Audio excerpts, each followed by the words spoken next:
Do people ever give you stuff you never wanted, you never asked for it, and you don't even know what to do with it? I get a lot of stuff. It's mainly of a religious nature. People are always giving me like dog-eared holy cards. Why do I want a dog-eared holy card? Or broken rosaries. My mother kept these in her purse all her life, and I know she would want you to have them. How about the 20s next to the rosary in her purse, huh? Maybe Ma wanted me to have those too. And broken statues. I have statues, they don't have heads. I don't even know who these things belong to. Arms missing, legs missing. Anyway. This is where I'm trying to now bring you into, on the road if you want, okay? Bear with me. That'll bring us into the gospel and the words of Jesus today and how what he says may speak to our story. So here's the little hooker, okay? Do you ever get stuff from people that you just wonder, why did they ever give this to me? And how about even stuff they give you of a religious nature? Well, you do get stuff of a religious nature. Today's gospel, Jesus is giving what he calls his body and blood. Talk about a gift. Well, I don't know. Do you want it? Surveys say most Catholics, listen to this, most 60% of Catholics, they don't believe the gift that Jesus is giving us is what Jesus says it is. Catholics just don't believe in what we call his presence. A way of saying they don't want the gift. Well, let me suggest a kind of off angle that we might think about just a little bit that might bring us into seeing that the gift he gives us is a lot more worthwhile than perhaps we have hitherto thought. I want to suggest that the issue is not so much whether we believe in Jesus in his body and blood on the altar, but do we believe in his presence, his real presence in other people? This is how, by the way, we come to experience God in the world, when we see his presence in other people. And this is not something we bestow on them, by the way. This is something God has already given to every single person. God's life, God's breath, God's love, God's care. Our task is merely to recognize that, to celebrate. Just to tease this out a little bit more, St. Paul tells us in the earliest record in all of history of what Jesus did at the Last Supper, where he gave us his body and blood. This around the year 50, so 20 years after the death of Jesus, St. Paul reminds the early community, if you gather for the Eucharist, okay, to celebrate the body and blood of Christ, and you don't recognize the body that you are gathered with as the body of Christ, he says you eat and drink unto condemnation. That you can't have one without the other.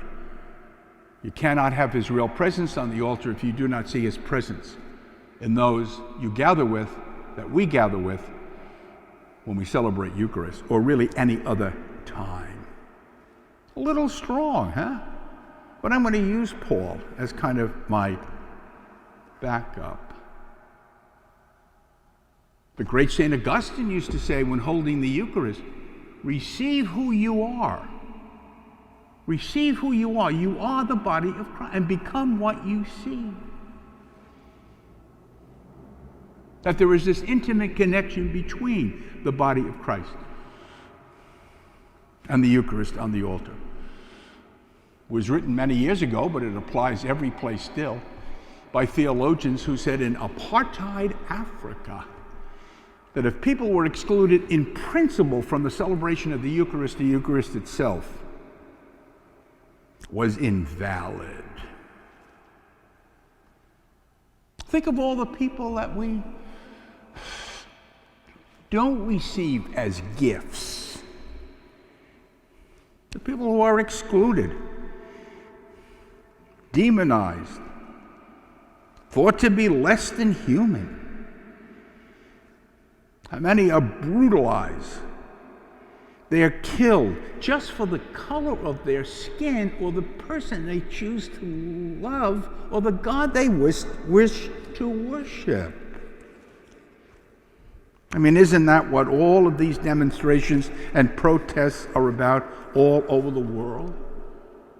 Give me some attention. I wish I had the words, but I don't, to express the anger, the deep, deep rage, the mistreatment, the brutalization, the marginalization that so many people in our world, especially people of color, experience. All lives are holy. Black lives are sacred. I am a man of privilege. I'm white. I'm a clergyman. So what do I have to contribute to the protest, to the movement? Let me tell you a little story. It's about an old lady, an elderly lady. She's in an old age home. She has Alzheimer's. But to everyone that she has contact with, she tells them her life story. It's only 3 sentences. This is the whole thing. It rained, it was my wedding day, and the sun came out. That's it. She told everybody, doctors, people who cleaned her, anyone who would listen to her. It rained, it was my wedding day, and the sun came out. That was all. That was the core story of her life, and she wanted everybody to hear it. Well, she had a stroke. She could no longer speak. But an aide came in, an aide who had heard this story innumerable times, sat down next to her, put her arm around her, and said to the old lady, "It rained, it was your wedding day, and the sun came out." And the old lady lit up. For those of us who haven't experienced all the horrors that so many people in our society have experienced, maybe our best gift is just to listen, hear, listen, respect, and retell the story. Just that simple act. Not giving advice, not offering comparative stories, not reducing another to some stereotype, but just to listen, to have respect, to hear. It's life-changing.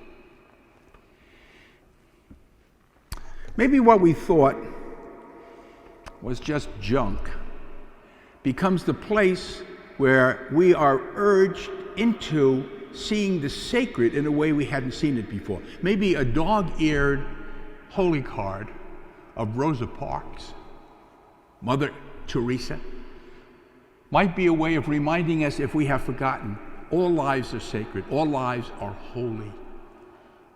Maybe an old broken rosary is a way of witnessing to us a life of great faithful discipleship, inviting us to be better and more faithful. Disciples that make me these broken statues are a way of saying, if the arm is missing, you be their arm. You go out and do the work of justice in the world.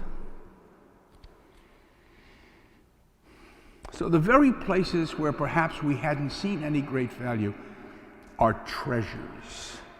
And maybe when we see in these very simple things the great treasures that they are, we begin to see again in the lives of people the great treasures they are, and in turn begin to see what a great treasure we have on this altar.